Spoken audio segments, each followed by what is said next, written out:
Hi, everyone. My name is Audrey McGarrell, and I am representing the Cool Roof Rating Council. And I'm really excited to present to you all today. I'm going to keep my camera on just for a few slides to kind of introduce myself, but then I am going to turn it off for bandwidth. Before we begin, I just want to summarize the learning objectives for today's course, so what you can expect to get out of today's presentation. After today's session, you will be able to explain how cool exterior walls can reduce a building's solar heat gain and lower temperatures of buildings and their surrounding communities. You'll be able to describe the surface radiative properties of solar reflectance and thermal emittance, which influence the coolness of building exteriors. You'll be able to identify exterior wall products that meet the requirements of the LEED version 4.1 pilot credit for heat island mitigation with cool walls.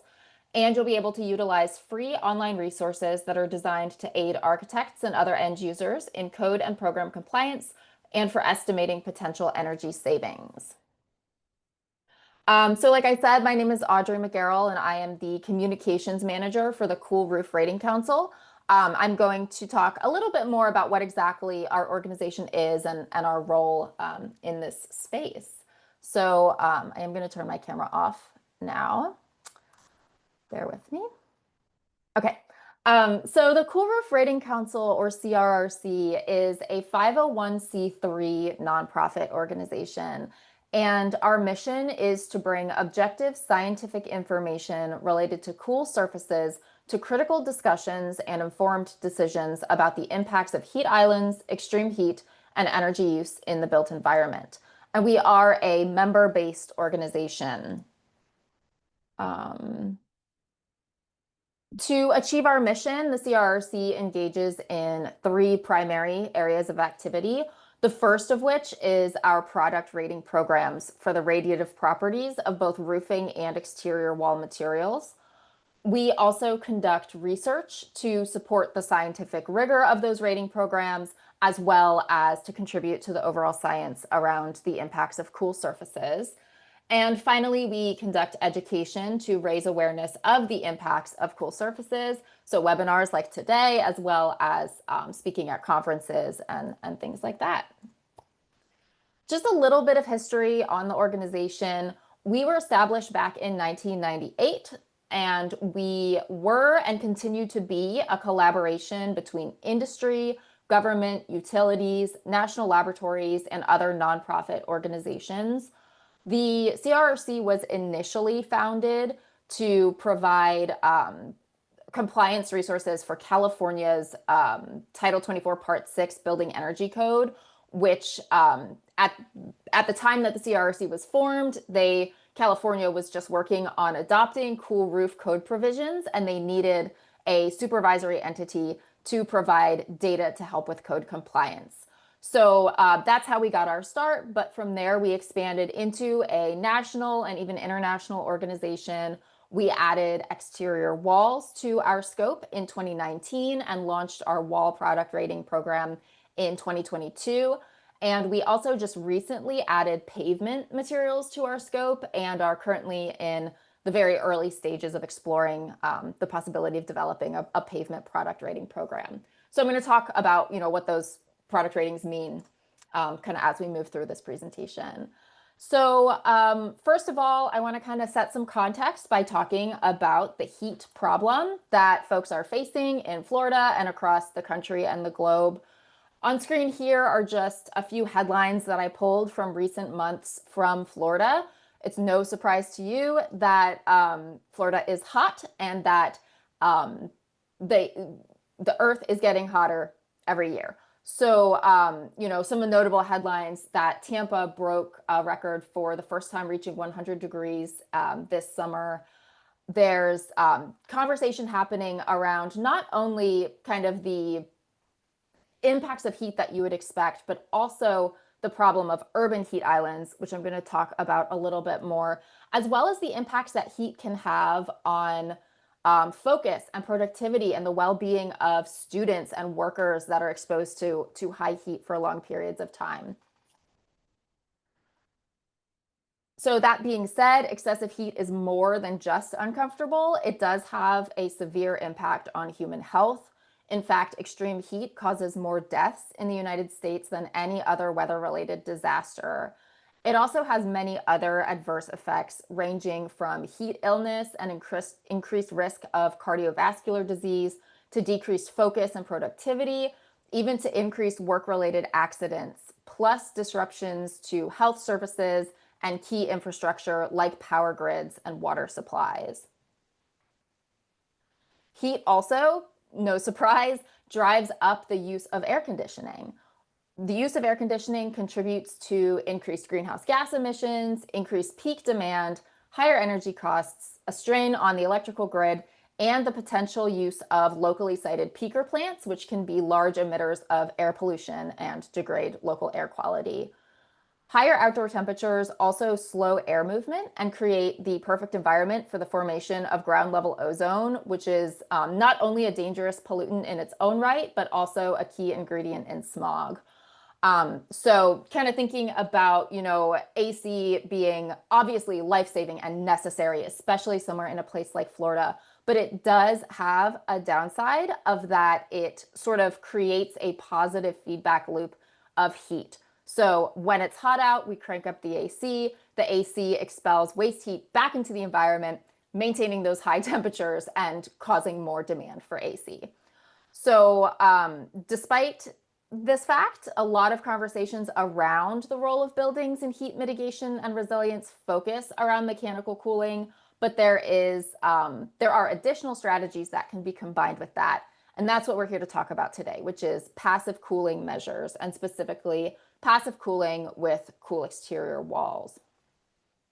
I also want to note that the impacts of heat are exacerbated in urban areas due to something called the urban heat island effect, or UHI effect. Cities are much hotter than suburban and rural areas due to a high concentration of dark impervious surfaces like roads, parking lots, roofs, and walls that absorb heat from the sun. And clusters of tall buildings can also trap heat in what are called urban canyons, which can slow air movement and trap that heat and that lower quality air where pedestrians and people are going to be breathing it. Additionally, there's also a general lack of trees and vegetation in urban areas. As we know, vegetation helps to provide natural cooling, and so coupled with the high concentration of surfaces that really absorb and retain a lot of heat, it just adds to that issue. And unfortunately, studies do show that urban heat islands are more prevalent in low-income neighborhoods and communities of color, making urban heat not just a environmental issue, but also an issue of justice and equity. So to address this, cities across the country are embracing cool surface materials along with other measures to mitigate UHI impacts, address environmental equity, and boost individual and community resilience to heat. So that brings us to the main topic of today's presentation, which is cool surfaces. We've got a focus today on cool walls, but we are going to kind of touch on both roofs and walls. So what exactly do we mean when we say cool roofs and walls? So cool surfaces are ones that reflect a higher percentage of solar energy and efficiently emit heat that is absorbed. So the two properties we're looking at there are solar reflectance, which is the fraction of solar energy that is reflected off of a surface rather than being absorbed, and thermal emittance, which is the relative ability of a surface to radiate heat. By having relatively high solar reflectance and thermal emittance properties, materials can help reduce the solar heat gain of the building. So the amount of heat that makes its way from the sun through the building's exterior and the insulation into the inside of the building. Employing cool surfaces has impacts at a variety of different scales. We kind of like to break this down into individual, building, community, and global impacts.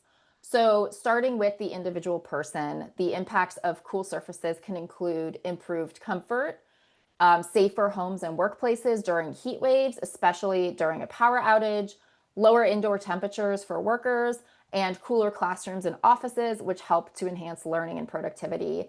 And I do want to note that these impacts are the most significant in older buildings that are retrofitted with cool surfaces, as well as buildings that have little to no insulation or mechanical cooling. But of course, every building doesn't have mechanical cooling in the instance of a power outage. So cool surfaces can be really effective when thinking about planning for power outages or emergencies when there's not access to AC. Turning to the building level, cool surfaces help to reduce demand for air conditioning and with that reduce utility bills.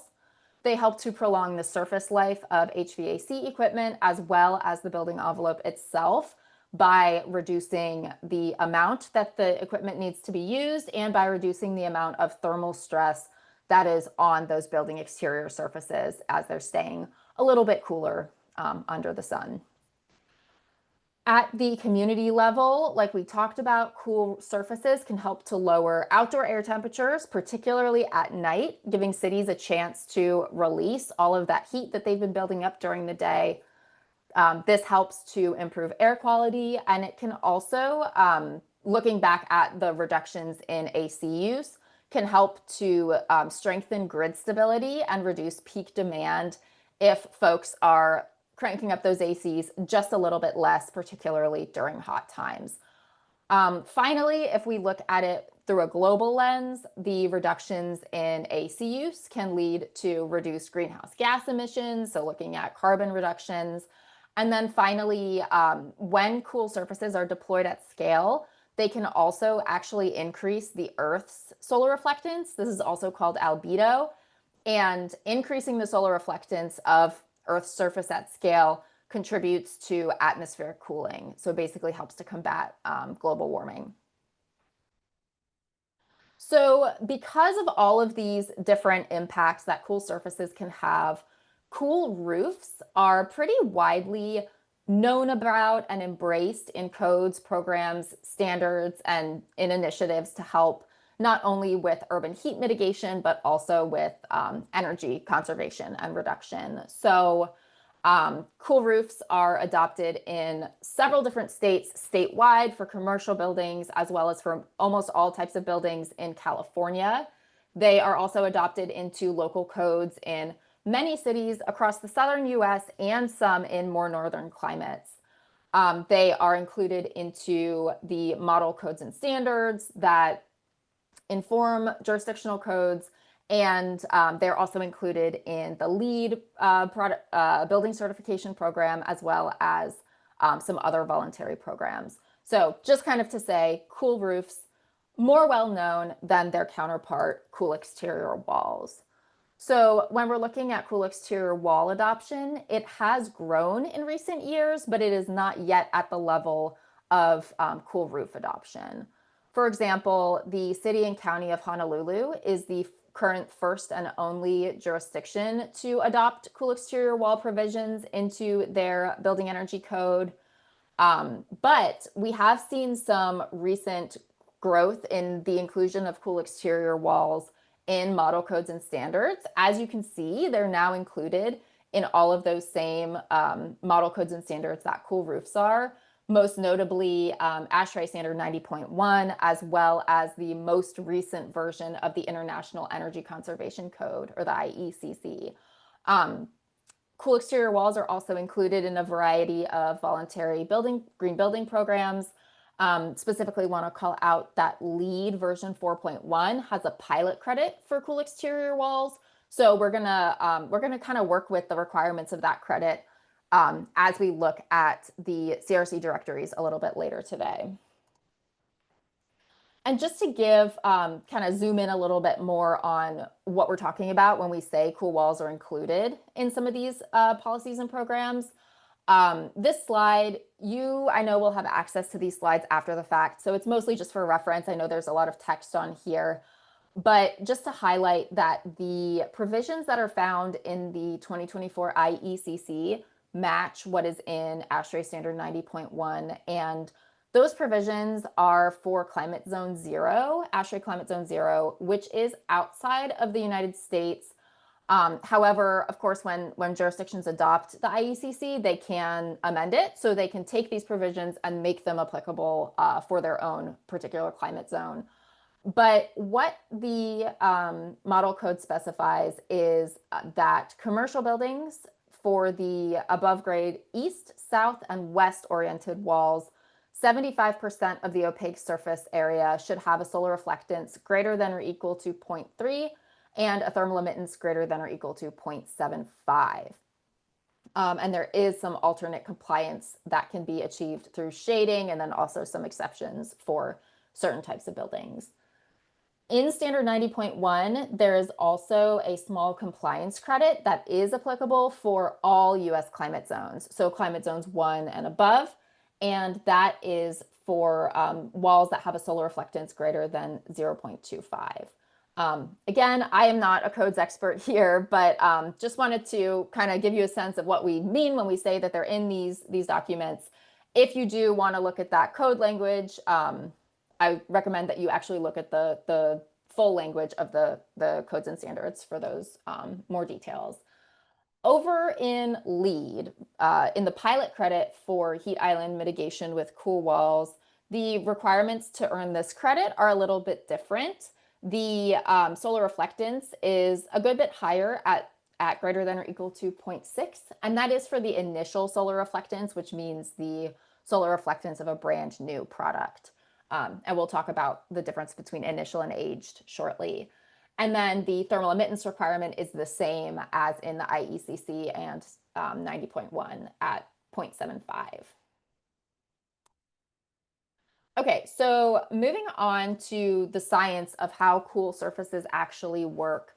I already mentioned these two properties, solar reflectance and thermal emittance, but just to reiterate, both of these properties are measured on a scale from 0 to 1, where 1 would be 100% reflective or emissive.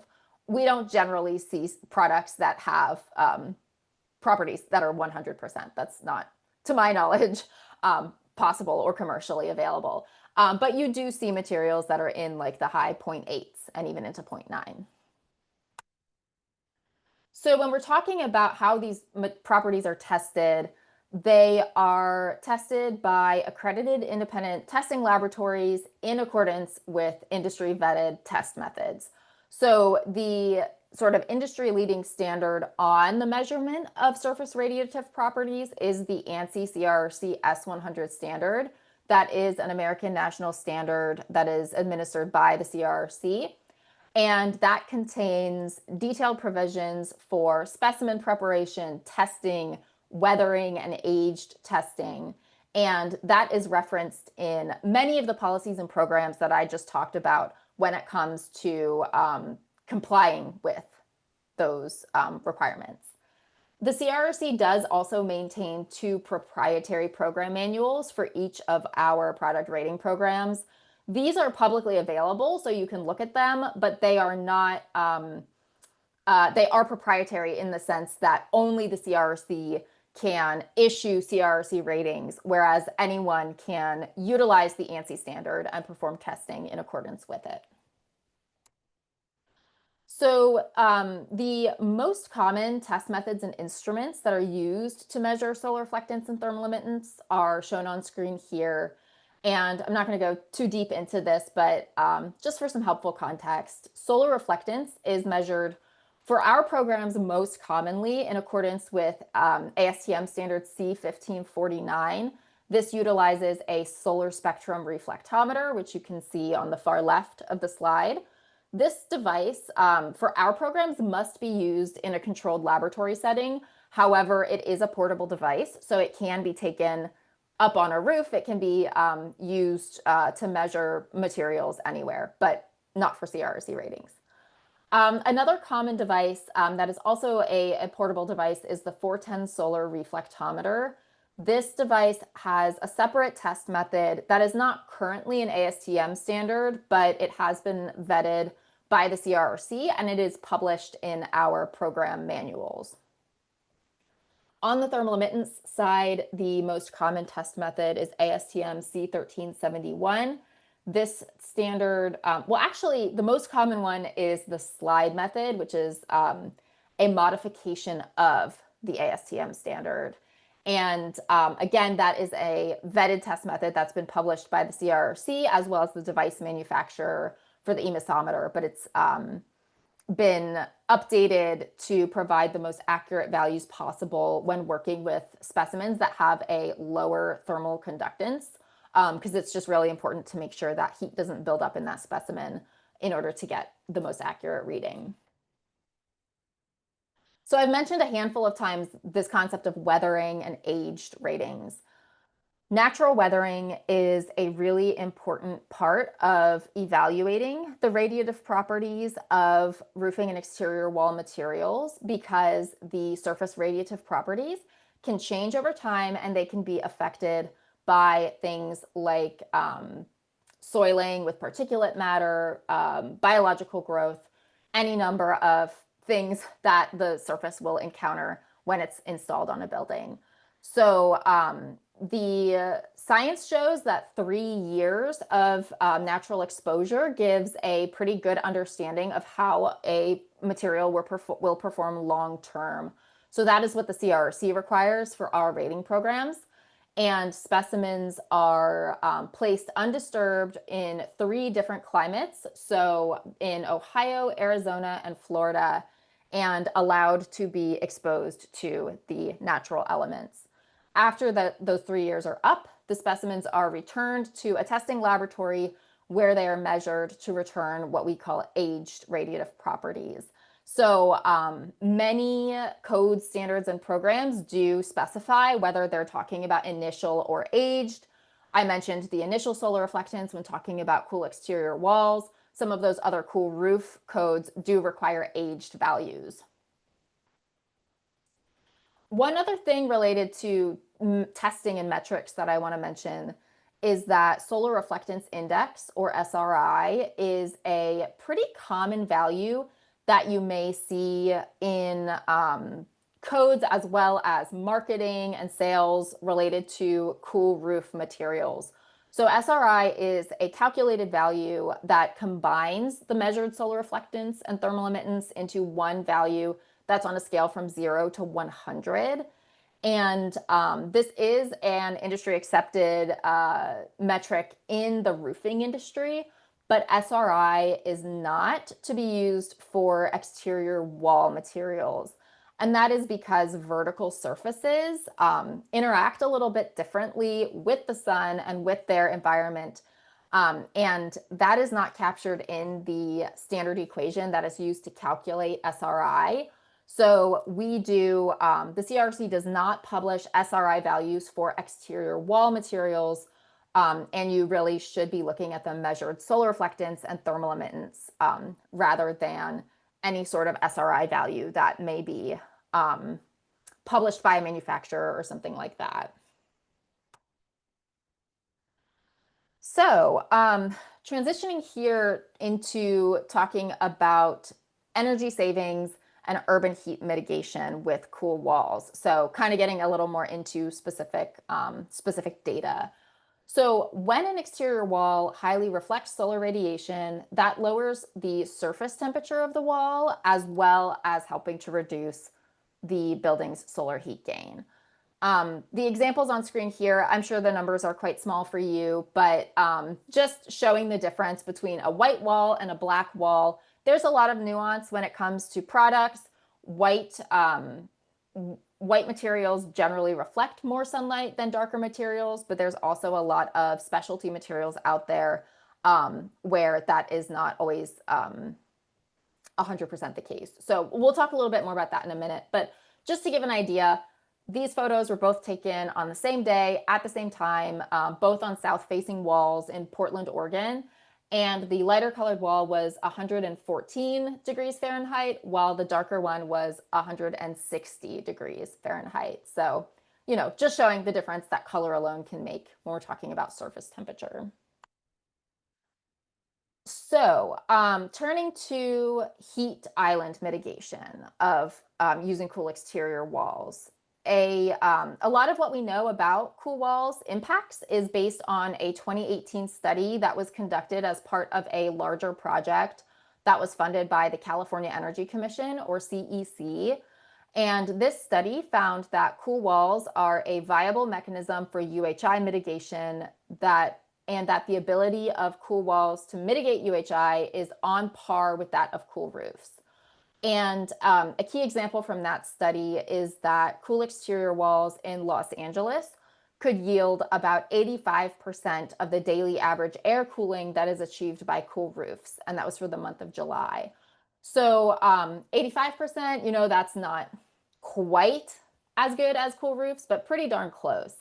And there is kind of some nuance there, which the charts on, or the graphs on the slide refer to, which is that unlike roofs, cool exterior walls, or just walls in general, experience much more change in the amount of solar radiation that's hitting them as the day progresses. So what this study found is that at 2 p.m. in Los Angeles, cool exterior walls had 44% less cooling than a cool roof. So that's pretty, that's a pretty big difference.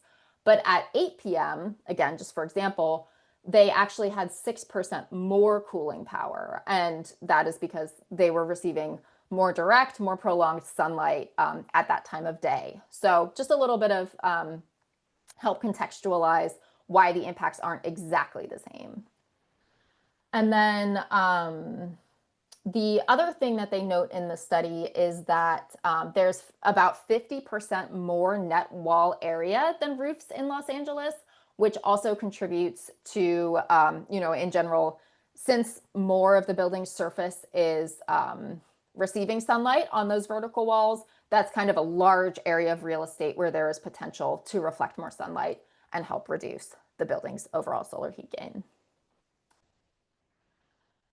Or, talking about UHI, less about solar heat gain, more about surfaces that would be heating up the surrounding air. But either way, moving on to energy savings. So in addition to urban cooling, cool exterior walls can also help save energy by reducing the amount of solar radiation that is conducted into air-conditioned buildings. The CEC study that I mentioned previously included more than 100,000 whole building energy simulations to evaluate the annual HVAC energy savings provided by raising the solar reflectance of walls on both residential and commercial buildings. And the study found annual HVAC savings across all of California's climate zones, as well as US climate zones 1 through 4, which is roughly the southern half of the United States. For Florida, that would be climate zones 1 and 2, 1A and 2A. And furthermore, the energy savings from cool exterior walls were found to be typically equal to or exceed those of cool roofs, because walls usually only have about half as much insulation as roofs. Also, research published in the journal Energy and Buildings found that installing cool exterior wall technology on the south-facing wall of a building in California led to the largest penalties in terms of heating costs, but also the largest savings during the cooling season. And in these climate zones that we're talking about, those savings during the summer months always outweigh any potential slight heating penalty that may occur during cooler months. So if you're interested in kind of playing with this information on your own for specific buildings, for your specific climate zone, there is a tool that was developed as part of that CEC study. And this is a tool that contains all of that simulation data that they ran as part of that study. And you can export information relevant for your particular building type, climate zone, category, vintage, etc., to kind of get a more specific idea for a particular building and location. So I've got links in a couple more slides to this tool if you want to play around with it. But I did pull some examples to share with you today for climate zones 1A and 2A. And these examples are specific for energy cost savings. So I took data from that tool and used the local average electricity cost, and just did some calculations to kind of give an example of what do we mean when we say save on utility bills? What does that look like in practice? So for climate zone 1A, so the very southern part of the state, cool exterior walls can contribute to about $90 a year of savings for a new residential, but we're talking homes here, a 1,694 square foot single family home. As the building vintage gets older, again, if you're talking about putting new paint, new siding, refurbishing the exterior of an older building, those savings increase. So for an older building, 114 a year. For the oldest, that was included in the simulation, $184 a year of savings. Moving up to climate zone 2A, where it's a little bit milder temperatures, those corresponding savings could be $66 a year in a new build, $83 for older, or $145 a year for the oldest. So this slide, again, is mostly for your reference when you get these slides after the presentation. So I'm not going to go through the details of everything that this tool can provide, but I just want to call attention to these links at the bottom here. So this first link takes you directly to the Cool Surfaces Savings Explorer. That is an Excel tool that you need to download, and it does require a Windows operating system to use. And then in the middle here, the CEC report Appendix P, that appendix shares all of the details about how this tool was developed, how it can be used, gives a lot of examples of the different information that you can pull from it.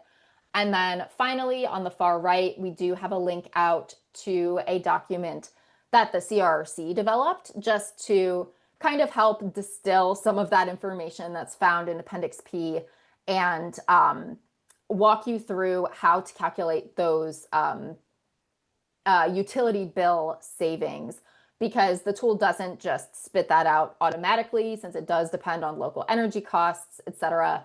So we kind of walk you through step by step for if folks are interested in getting that information.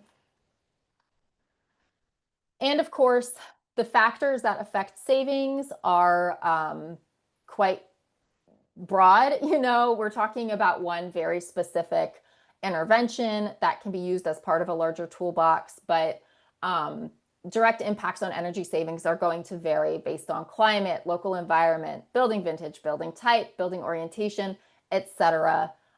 So just contextualizing again that this is one tool, not exactly a silver bullet. Earlier, I kind of mentioned the fact that white and light colored materials are naturally going to reflect a higher proportion of solar energy.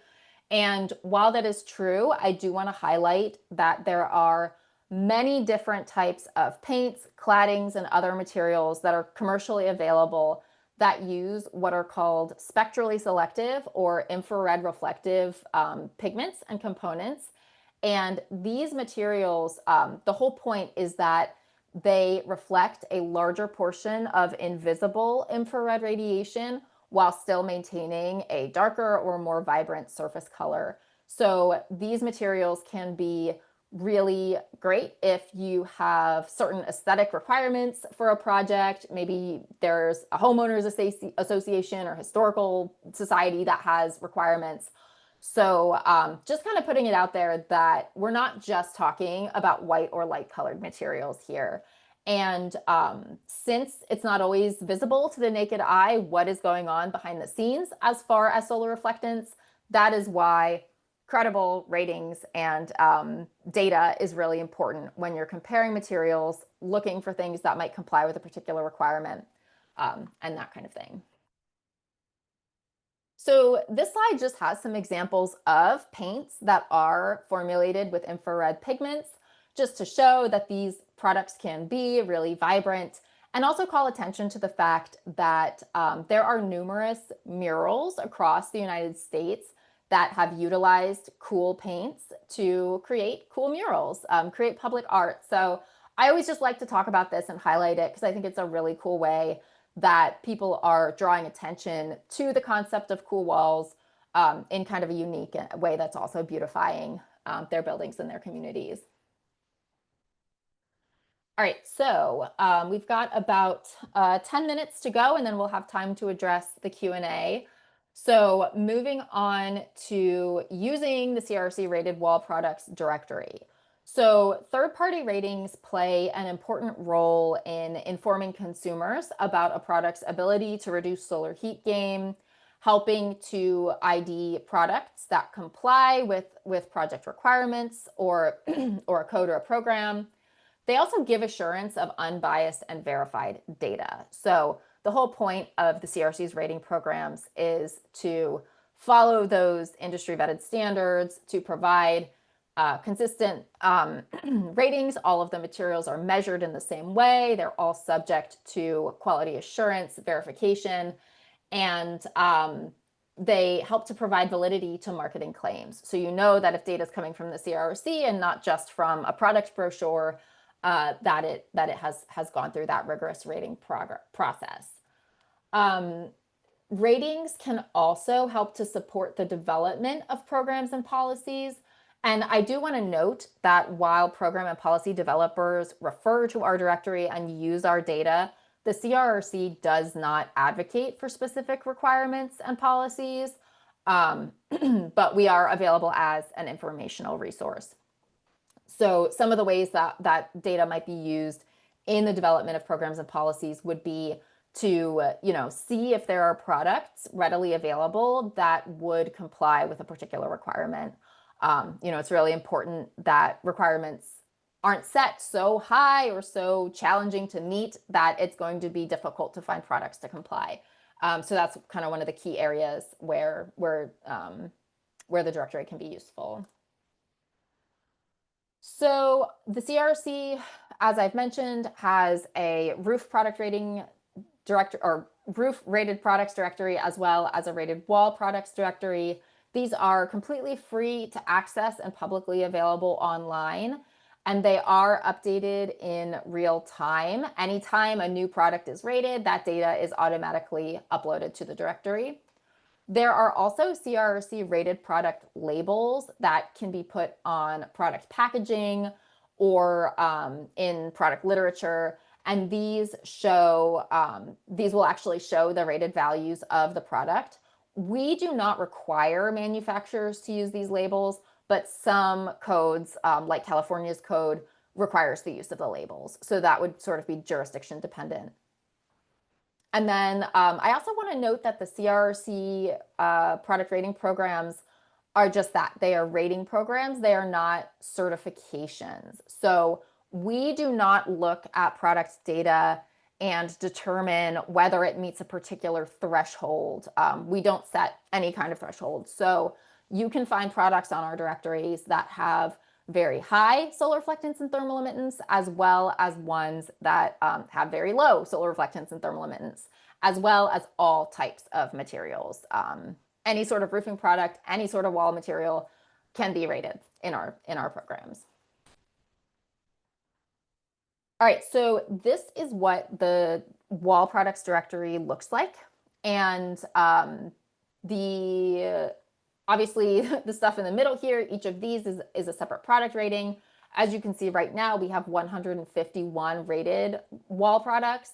This is a very new program, which is why that number is relatively low. For comparison, the roof directory, which has been around for over 20 years, has over 3,000 rated products. And over here on the left, you can search for a product, by manufacturer, by product number, by the CRC ID, whatever you wish. And we have a bunch of different filters that can be used to pare down the data. So you can filter by product type, color, radiative properties, manufacturer, as well as the product market. And over here on the right-hand side, this is where you'll actually see the solar reflectance and the thermal emittance data. And we do list both the initial as well as the 3-year. And you can also sort the results by whatever you want. There's a whole bunch of options there. And currently, as you can see, all of the 3-year ratings are pending. And again, that is just because this is a pretty new program. And so all of these products here that are rated are still on the test farm, undergoing their 3 years of weathering, and that age data will be added once it becomes available. So I want to draw attention to these features where you can sort or where you can filter by solar reflectance and thermal emittance, because this is what makes it really easy to find materials that might comply. The example that we're using is LEED version 4.1's pilot credit. So again, that requires materials with a solar reflectance greater than or equal to 0.6 and a thermal emittance greater than or equal to 0.75. So you can go in here and you can put those values in so that you are only seeing products that meet that criteria. As you can see, we currently have 97 products in the directory that meet those criteria. And so from those, you can look at the product types, the manufacturers, et cetera, and go from there. And then the last thing I want to mention is we've got some additional tools up at the top right. You can generate a unique link for a particular search. So if you know you're going to be working on multiple projects that are all going after this LEED credit, you can save this link and always return to it without having to reset the filters each time. That is dynamic. So if new products are added in the interim, those will show up in the new search. You don't have to, or in the same search, you don't need to run a new one. You can also print the results either to paper or PDF, and you can also export all of the data that's found in the directory. So if you want to kind of do your own analysis, do whatever you want with that data, you can export that and it will be available in an Excel spreadsheet. These are the links to the directories. They'll be included in the slides that you have access to. And the last thing I want to cover before we open it up for Q&A is just some other educational resources that are available to you. So the CRC's website is coolroofs.org, and we've got a pretty extensive resource library on there, all for free, all developed, well, a lot of the resources have been developed by our education committee, which is made up of volunteers from our membership who are appointed by the CRC's board of directors. And there you can find resources ranging from information about how cool surfaces can help contribute to heat equity, more resources around energy savings, this brief over here about atmospheric cooling. I very briefly mentioned that concept much earlier in this session, but there's a lot more to dig into on that topic. So I encourage you to look around. You might find something that piques your interest. I also want to highlight that we have a Cool Surfaces lesson plan. Again, a completely free resource, and this is designed for like young middle school, late elementary aged students. We've got animated videos and a bunch of other classroom resources. We're really trying to get this out there as a resource for science teachers. And so if you've got kids in that age group who might be interested in this, I encourage you to check that out and show them the videos on this topic. And then finally, just a plug, we do have additional AIA credit courses. And in particular, we have one that's available for free on AEC Daily, which requires an account, but that's also free to use. I'm sure many of you are familiar with it. But this course is not only registered for AIA HSW credit, but also for GBCI credit and a bunch of other organizations. And it is pretty different than the course I presented today. You are going to get a lot of other information that we didn't necessarily cover today. So if you're looking for more credit, you're interested in this topic, check it out.